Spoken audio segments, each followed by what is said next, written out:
Welcome to History Explained, where we illuminate the past to better understand our present. I'm your guide to your weekly dose of 7 days under 7 minutes. Today is Sunday, May 25, 2025. And in this episode, we explore how the events of the past week, May 19th through May 25th, echo familiar patterns from history.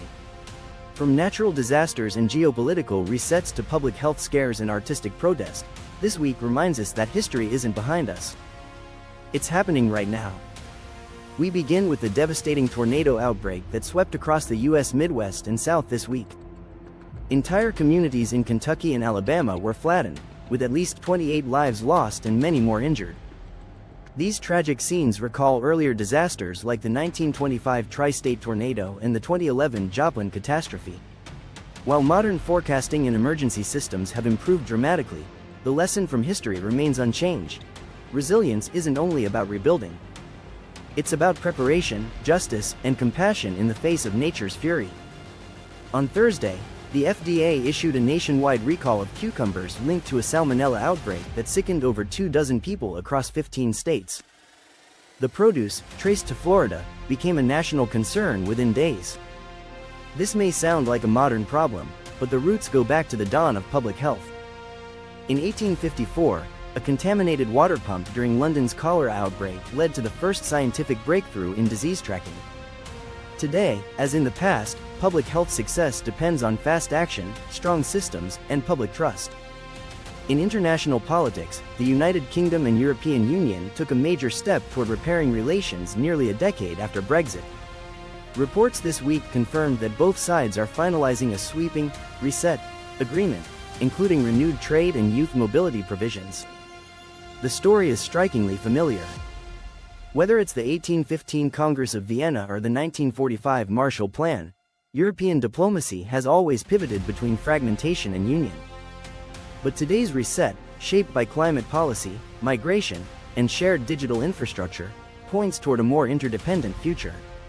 Meanwhile, in West Africa, the people of Mali took to the streets in mass protest on May 19, demanding an end to military rule and the restoration of democracy.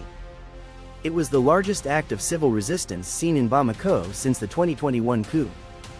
Like the French Revolution, the Prague Spring, and the Arab Spring, Mali's citizens remind us that the quest for self-rule never fades.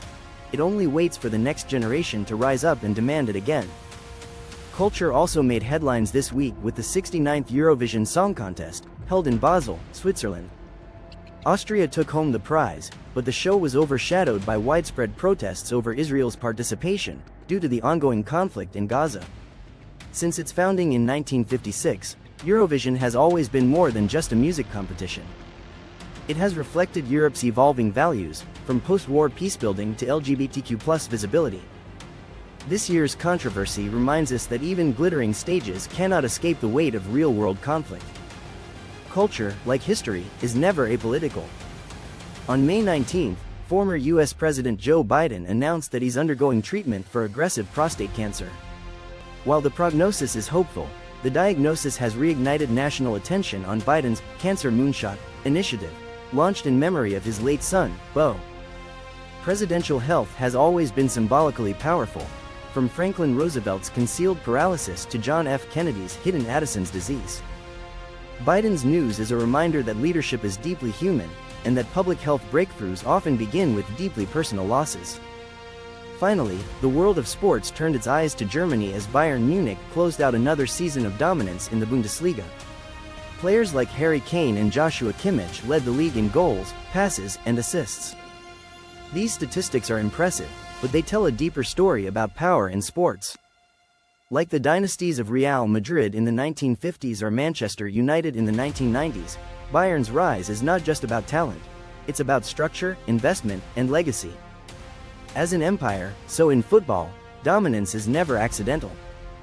It is built, sustained, and eventually, challenged. So what have we learned from the past 7 days? That tornadoes still humble our technology. That contaminated vegetables can test our trust in institutions. That diplomacy, democracy, protest, and culture remain battlegrounds for identity and power.